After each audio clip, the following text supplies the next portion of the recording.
Our housing delivery program has evolved in South Africa from just the single unit RDPs to what we have now called mega projects or mixed use developments.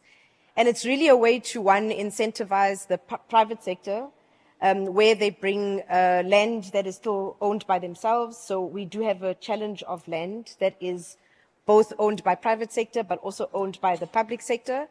And then to incentivize the private sector, we contribute to the subsidized housing, which is what you spoke about, the RDPs. There's also opportunities for rental stock, which is what the private sector ultimately owns.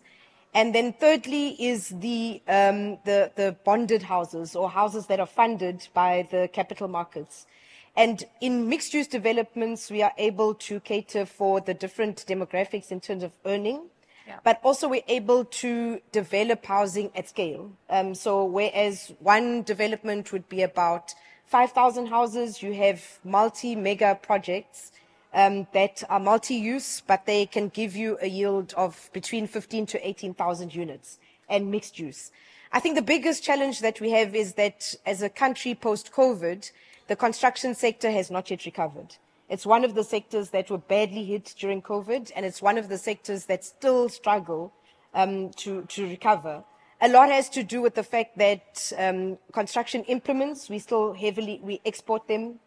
We still rely heavily on the export market, and how to diversify but localize what contributes into going into construction is one of the challenges that we have, so that construction as a sector can recover post-COVID, because post-COVID has been one of the sectors that have still not recovered. What has spurred us to be able to change the housing delivery, because the backlog sort of caught up with us. We were doing single units for single individuals. We now had to shift to do mega developments. And mega developments are not very old in South Africa.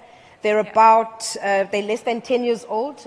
So hopefully with the improved way in which deliver, we'll be able to see how that delivery changes over time. But it's about less than 10-year-old way in which we deliver. And we hope that within the next 5 years, we'll be able to see the shift in constructing and delivering for demographics that are different. So not only subsidized, but even those who can afford, but what we refer to as a missing middle. So you earn too little, to get funding from the capital markets, but you earn too much to be fully subsidized by government.